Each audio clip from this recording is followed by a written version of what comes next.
Hey, friends, it's your intrepid warrior, David Julie, with my good friend and colleague, Margaret Katzcan. Hey, Margaret. Hey, David. How are you today? I'm just doing great. All right. Yeah. Margaret, we got a special guest today. It's Danny Bobrow, who is the creator of the Persuasion Blueprint. It's a proven framework that helps hundreds of leaders and teams turn everyday conversations into engines of caring, connection, and collaboration, leading to success in every facet of life. Danny has trained organizations to not only recover lost revenue from poor communication. Do I hear nonprofit lost donors, folks? But to build cultures that win loyalty, drive referrals, and create raving fans. Danny holds dual MBAs from the University of Chicago and KUL, or KUL in Belgium. He's also an ultra endurance athlete and a mountaineer who brings the same clarity and grit to every stage and boardroom he enters. Welcome, Danny. Thank you very much. Thank you, David. Thank you, Margaret. It's a pleasure to be here. And Danny, you and I had a chance to visit a few weeks back, and we share, albeit you at a much higher level, some background in mountaineering. I climbed mountains for about 15 years, but not quite at the level that you have and continue to do, I think, right? I've had a few challenges over the past 5 years, but I've been hiking mountains. I've yet to schedule my next alpine ascent, but I'm probably looking at going back to Mount Rainier to get back into it and sort of gauge where I'm at right now. I'm 68 and had some, as I mentioned, some health and wellness challenges the last 5 years that set me back a bit, but that was just another mountain to climb. And I feel like I'm back. I've been skiing regularly and getting stronger, so I'm excited to get back on the saddle. Oh, all right. I can't wait to hear about that. As many in the audience know, and Margaret knows, I had a total knee replacement last year, and that has crimped my ability to do some of the things I love to do, including training jiu-jitsu. But I did get back in the mountains a few weeks ago. I went up to one of the 10th Mountain Division huts on snowshoes, and the knee did well. So I'm wishing you the same experience. Well, I'm with the ski patrol, and we've all got our war stories. I mean, I've had shoulder surgery, knee surgery, hip replacement, pelvic fracture. So, it's just kind of comes with the territory, but it's amazing what people can do, both the clinicians and the patients, when they collaborate and things go right. And my good friend here, Margaret, was a ski racer for many years and had her fair share of broken bones and injuries as well. So here, we'll just support each other today, and anyone else in the audience who's had a few slips and falls in their lives. And we're going to shift over to some of the work that you're doing, Danny, which really piqued my interest around persuasion, because it's such an important topic in the nonprofit world, also in the corporate world, and yet it gets caught up in sort of people think of it as pressure, and you talk about moving from pressure to persuasion through your 3C blueprint, and I'll just name those 3 C's. Or why don't you just walk the audience through that? And sure, I'd be delighted to. And while we're talking about the terms, I think it's a good idea to confirm our mutual understanding, at least of the terms that I'm using them. And you mentioned sometimes people associate persuasion with pressure, as they do with sales. And to me, persuasion is the most honest form of communication in the world if it's done accurately and with the proper intent. In the movie Shane, Alan Ladd said that a gun is just a tool. It's no more ethical. It's as ethical as the person using it. And so, persuasion is a tool. You can master it. Robert Cialdini says in Influence, the principles of influence. Just because you can doesn't mean you should, if you know those skills. But to me, persuasion is just a collection of mindsets and skill sets that are intended to influence someone to some desirable form of action, and to do it in a non-coercive way. I further like to distinguish between persuasion and convincing, because to convince someone is to perhaps get them to reconsider their opinion, attitude, or belief, so that you may get them to change how they feel about something. But when we're talking about true persuasive communication, we're talking about engaging people to encourage them to take some form of desirable action. So there's a big distinction there. But the 3 C's, as I've identified them in persuasive communication, are caring, connection, and collaboration. To me, it is very much a sequential process, but it can be recursive at times, because you can earn caring and then need to re-earn it at some later point in the relationship for a number of different reasons. When we talk about caring, one of the first things I'll share is that if you're not a caring person, then this isn't for you, because I'm not going to be able to teach you how to care. I've been blessed and fortunate to work with many people who truly do care about their fellow human being. And as I said, that's good, because I really can't teach you to be caring. But what I can do is help identify what I call the care gap, which is the difference between one's intentions and how one is being perceived by their counterpart. And so we go into some exercises and some distinctions on what it takes to demonstrate caring and to work that emotional intelligence muscle. Because numerous studies have demonstrated that people with high emotional intelligence are going to be more successful than those with innate cognitive ability or native intelligence. Because you're dealing with human beings, and people need to be persuaded. And the way that they're persuaded is to, first of all, know that they're dealing with someone they can trust. And the first step towards trust is to establish that caring, to minimize that care gap through embracing empathy, conveying rapport, and exuding enthusiasm. But enthusiasm is a tricky concept. People can smell a bad salesperson a mile away by their misuse of enthusiasm, for instance. Well, I think the root of that word, if I'm not mistaken, you probably know better than I do, with enthusiasm is sort of with spirit or with God is kind of where that word comes from. And yes, you can tell when someone is faking enthusiasm as opposed to actually being. It's a state of being.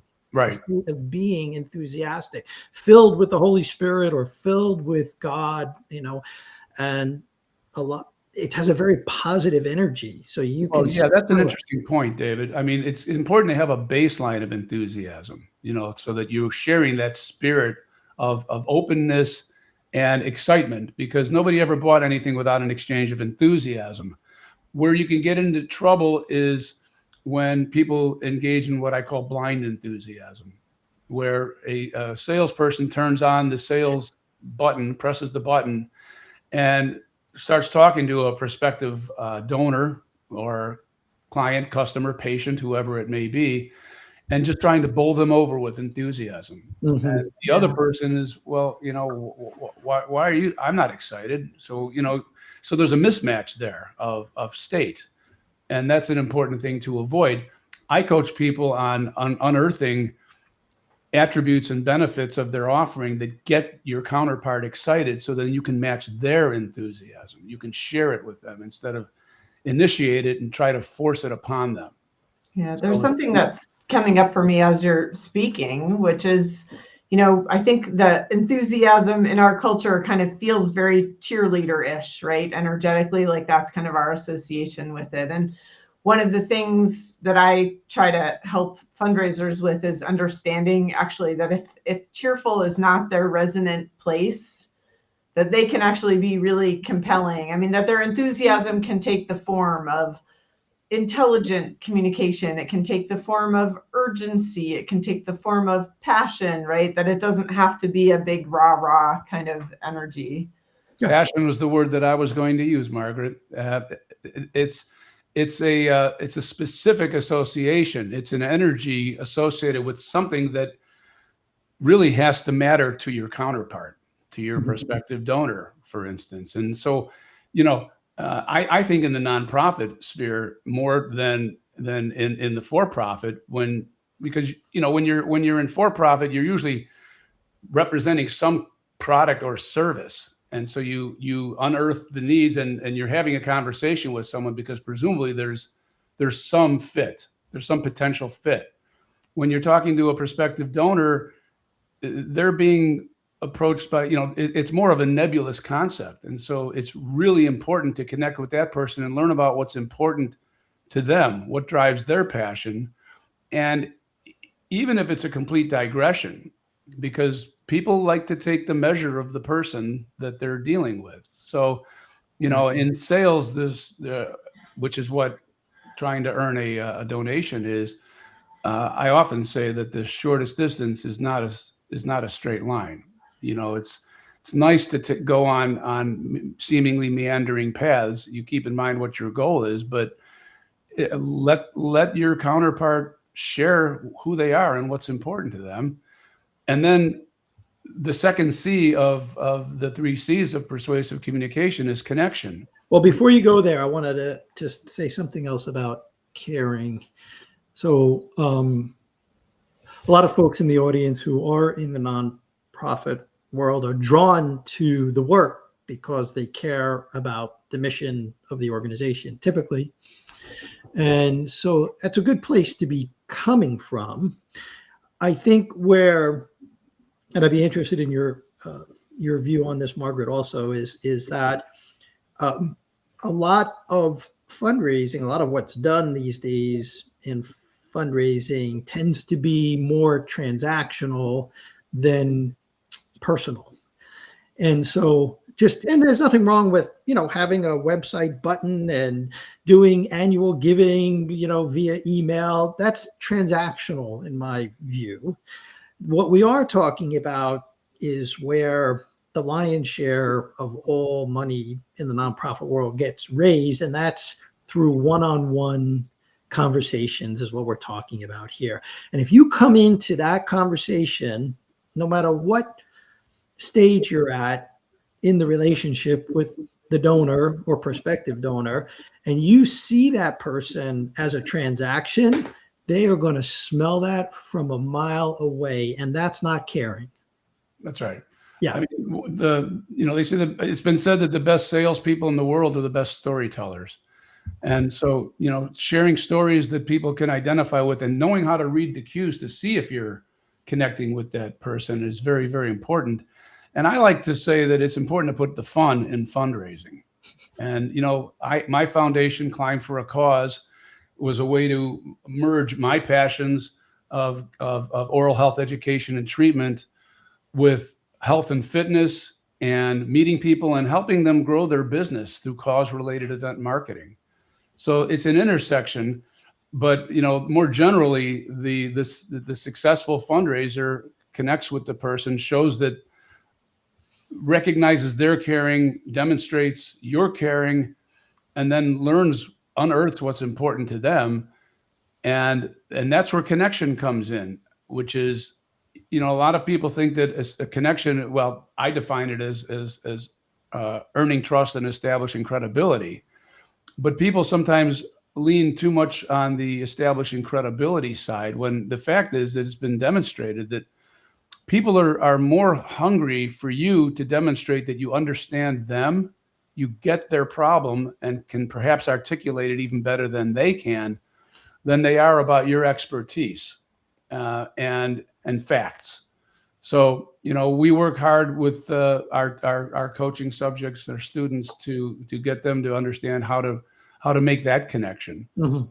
Yeah. I feel like we might be moving a little bit sometimes in the wrong direction here. I mean, I'm not a giant user of AI, but I will tell you, every time I've asked a question about a post, like a LinkedIn post, I always get the feedback, like, you have to establish your credibility first, like make yourself an authority. And there's still a pretty strong voice of belief in that's the most important thing. Danny, it sounds like you feel pretty sure. I agree. I mean, I can tell you, I 100% agree with you, but it's just interesting times we live in, because I think there really is an ongoing drumbeat towards authority. Establish your authority. You're an expert, Yeah, that's true. And we mentioned Cialdini. That's only one of 7 principles of influence, is authority. There are 6 others. So you want to be careful. And it's also a matter of not just what you do, but how and when you do it.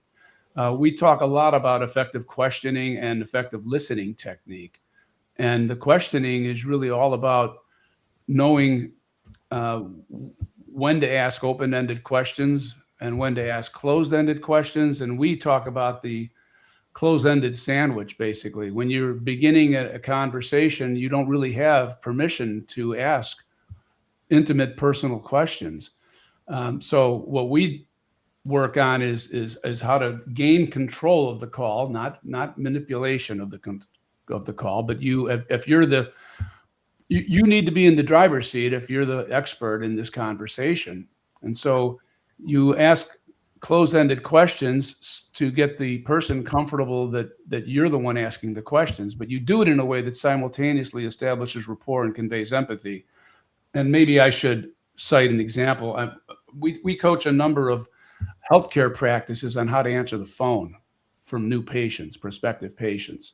And we call that component the art of first impressions. Wait a minute, I just got to stop you right there. Are there actually healthcare practices that answer the phone these days? Eventually. If you press the right buttons, okay, you don't get your buttons pushed too much. Yeah, no, and Margaret touched on AI, and I could talk at length about that.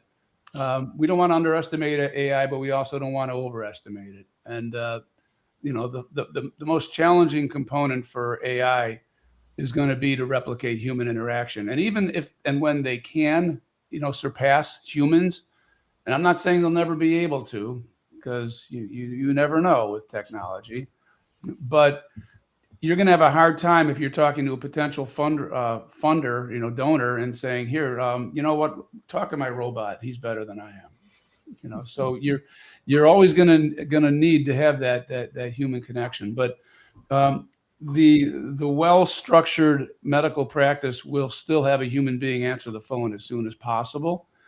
But even then, there's still the problem, because they've been trained to gather details, and there's a rather significant care gap there. Again, the difference between intention and perception. And when you call a typical office and you say, hi, I'd like to make an appointment, what's the first thing you're going to hear? Your name? Name and date of birth, please. Date of birth, insurance company. Right. Well, the fact is, those are important questions, but the details, someone else once said, if we're going to do business together, the details can wait. And if we're not going to do business together, the details don't matter, do they?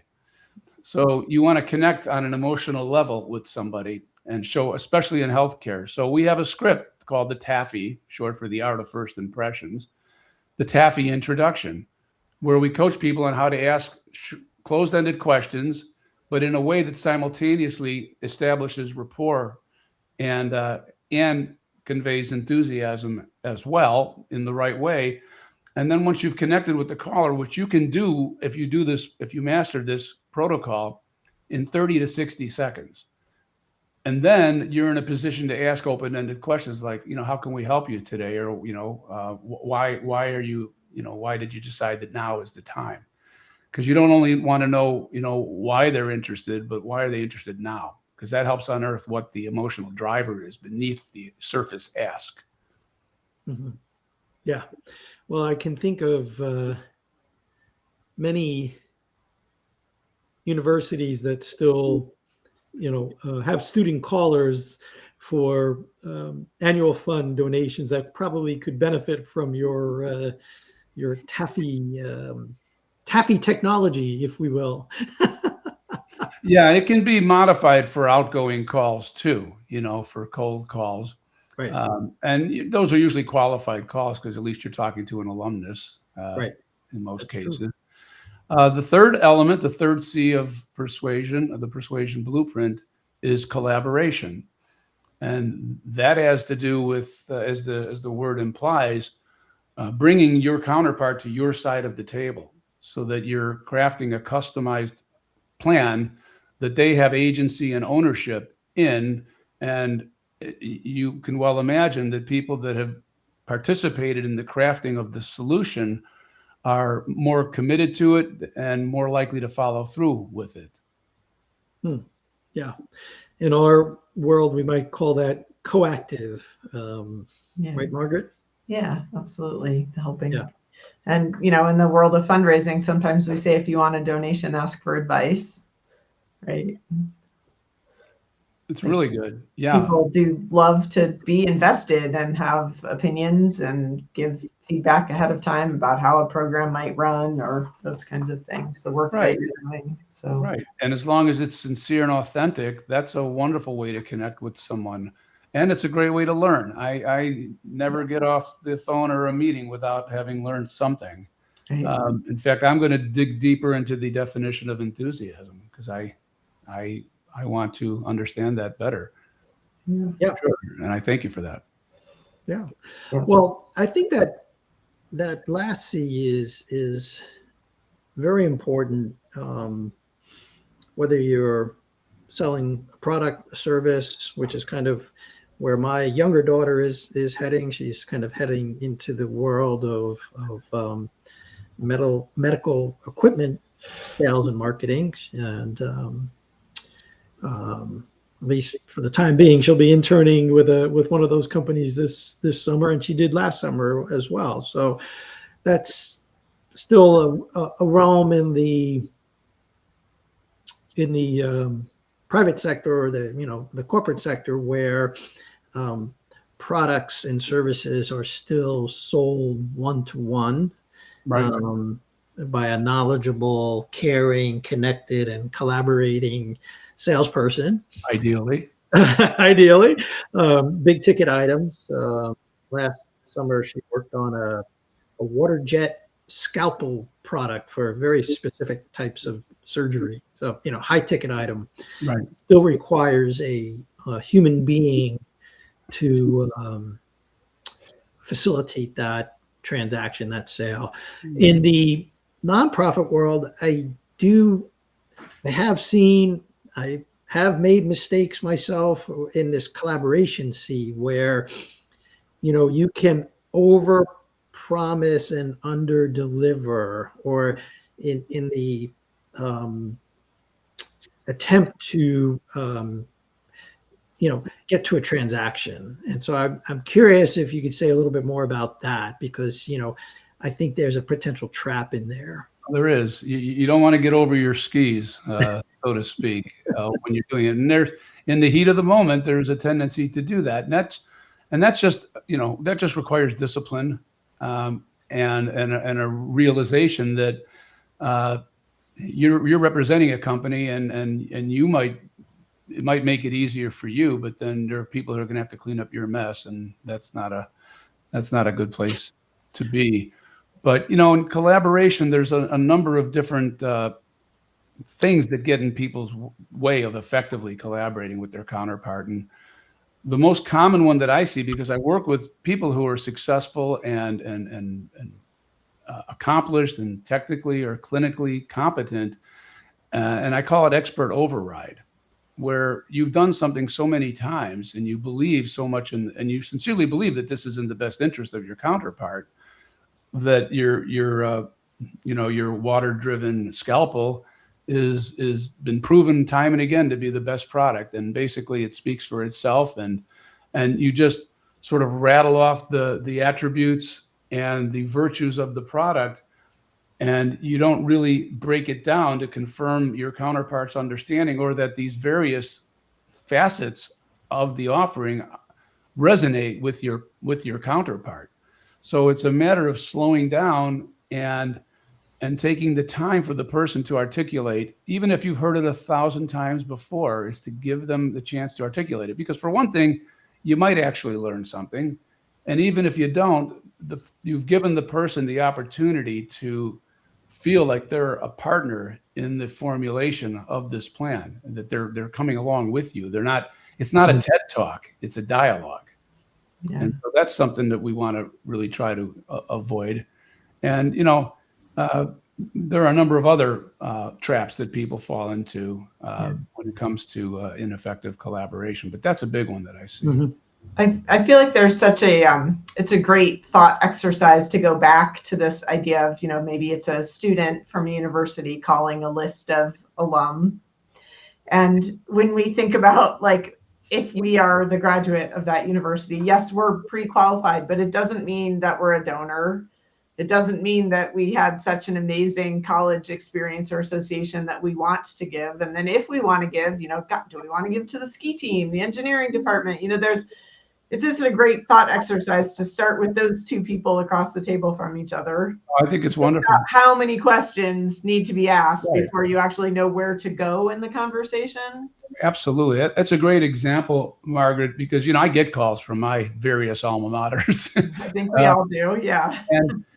And you can usually tell they're more or less reading off a script. They thank you for your past support. And then they tell you about their campaign, and then they want to know, what kind of support they can look forward to. And really, it would be refreshing if somebody said, "Well, now I see you graduated in 1986. What have you been up to since then?" An open question. Right. Because what you do is you find out and say, "And do you feel that your education at the University of XYZ was contributed to your success?" Yeah. Or, there's so many directions you could go in, and this is where I do think connecting with someone, like, what was it like on campus in 1986? I thought you were going to say 1886, David. 1886. Well, I might have been thing, around then, maybe. Margaret. But I like your point, is that it doesn't need to relate directly back, and I think it shouldn't. I think the meandering course I mentioned earlier is be genuinely interested, learning about about this person and what their experiences were, and have a conversation. Yeah. And then the other thing is, this is the best sale that you can make, is at the end of a conversation, you haven't asked for the money, but they said, "Well, I've been thinking about making a donation," or I assume you're calling me to make a donation. I said, "Well, yeah, it was been great getting to know you, but we would certainly appreciate any support that you could provide." And then they do it without even being asked. I mean, you always want to ask for the order, but I wait as long as possible to see if they're going to offer without being asked. Yeah, I think that's good advice. I was going in a couple of directions here. The one counter, you mentioned the word trust earlier, and in the caring and connection C's, so trust, building trust. And when you get to collaboration, I think this is where staying curious about the individual in front of you and really exploring if this is the right fit, whether you have a product or whether it's a donation to a particular project that you're raising money for. And this is a bit counterintuitive, or maybe even sacrilegious, to say, like, actually just listening to you, this may not be the right fit for you right now. I think that goes a long way to building trust for something else down the road, if it's true and honest, and you're not trying to manipulate the person, and just really, like, listening to you, this, we're raising money for this project and it just sounds like this is not a fit for you right now. I think you don't even have to go that far. You could say, "I'm wondering whether this is a fit." Yeah. And then you have that whole exploration together. Mm-hmm. And, as far as over promising and under delivering, it's nice to be able to earmark. Sometimes, the donor, you want to give the donor some flexibility. Well, can I make sure the money goes to the College of Commerce, or to the your mission in Sri Lanka? And sometimes entities are able and in a position to do that, and sometimes they aren't. I think the more flexibility you offer, the more you can craft the solution for the specific donor. But I like the idea of challenging them. You know, it's like, because there's different kinds of yeses too, and people will give you, you know, a confirmation or a counterfeit yes when we think it's a commitment yes. And sometimes yeses are given just to get us off the phone, right? So it's nice to get several yeses before you actually hang up with somebody, or before you have convinced, you know, they need to convince you that they're for real, that this is going to fit.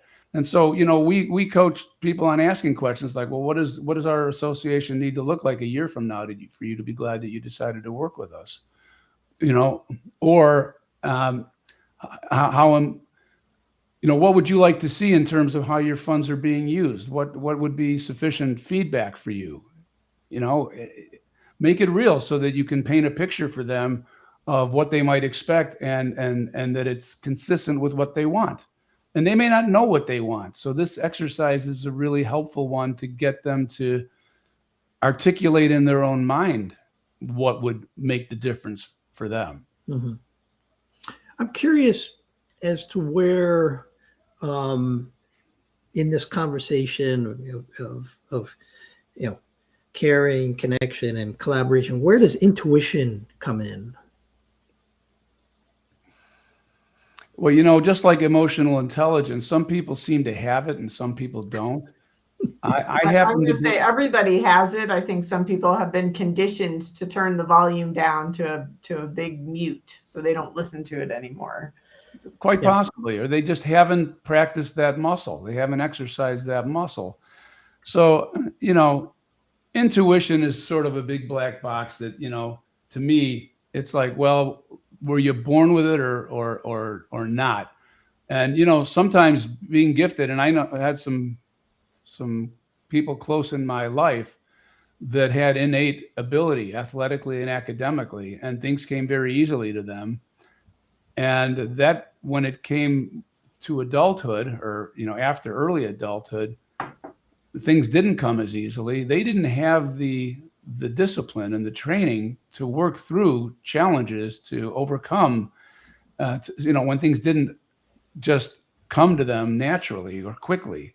Mm-hmm. So, you know, I don't have to tell you or your audience that hard work is the great equalizer. And if you just make a commitment to something and you have exposure to the right teacher, to the right people, then, because you can make the same mistakes over and over again. I've worked with, you know, I'm a ski instructor, if I didn't mention that, not just a ski patroller. And I've worked with people who've skied for 25 years. And yeah, they can get down the hill, but they've been making the same mistakes for 25 years. So, you know, it's a matter of being open to learning, because we're all human beings, are all creatures of habit, and we really resist rewiring our neural pathways. But if you're going to grow, you have to stretch. Yeah. Well, I was thinking more in terms of, so just to build on what Margaret said, you know, my intuition got mostly snuffed out of me by the educational industrial complex. And it wasn't until much later in life that I started to rewire, as you say, that side of my brain that has this sensing ability, especially when you're with other people. And so, you know, you mentioned the word script, and I think where, you know, folks who are conditioned, left brain conditioned, they want to follow that, do this, do that, do the other thing, and then the donation or the sale drops out the other end. Well, that isn't actually, that can work that way, and sometimes it does and sometimes it doesn't. And I do think this is where, whether you're in sales or whether you're in fundraising, knowing when to turn or when to stop, when to listen, when to speak, this is where I think the land intuition lives. Yeah. Well, I do too. And intuition needs to be nurtured and cultivated. If you're in an environment that snuffs it out and tells you that, no, this is the way to do it, then it's never going to develop. So, you know, I agree with you. Yeah. So when we had our pre-call, I think you mentioned is there an assessment, Danny, that you have for folks, or something that they can grab onto that could help them? There is. We call it the Persuasion Scorecard, and we basically encourage anyone who's interested in learning more about the Persuasion Blueprint to start there, because it basically gives us a baseline of where you are in terms of caring, connection, and collaboration, and then we sort of build from there. It's complimentary. It's 21 questions that you can find at our website, dannybobrow.com. Okay. And from there, the next step is we offer 7 modules, video modules, with yours truly delivering the coaching. They average only about 15 minutes each. I developed this with sort of me in mind, me being representative of busy people who sort of can only handle so much information at a time and then need a break. And that's part of our brain wiring too. I think it's the reticular activating system that just says, after 8 minutes or so, somebody better tell us a joke or tell us to stand up and stretch in a meeting, or else we're going to fall asleep or go for the coffee. So that's how it's structured. And yes, we do suggest that people begin with the Persuasion Scorecard. Great. Got it. Make sure that's in the show notes for the podcast. Yeah. And so the scorecard is complimentary at your website, and it'll give folks, whether you're in sales or whether you're in fundraising, it'll give you a sense of where you stand with regard to the 3 C's. Is that correct? Yeah, it is. And, I have a background in marketing, and one of the cardinal sins of marketing is to try to be all things to all people. With that said, and I think the reason I'm so passionate about the Persuasion Blueprint is that it transcends all industries and all interactions. If you're trying to do a better job of connecting with your teenage son, or with a parent, or a sibling, or a superior, or a counterpart, a subordinate in healthcare, in nonprofit, these are universal distinctions, and I am very, very confident in saying that they will help you in all your communications, regardless of what form they take. Awesome. Anything else, Margaret? No, this sounds like a perfect pause spot. Okay. Well, Danny, thanks so much for being on the show. It's I really appreciated you reaching out to us and to share your Persuasion Blueprint with the audience. And been a lovely guest, and we appreciate having you here. Well, it was my pleasure. Thank you both for the opportunity. I really enjoyed it. Okay.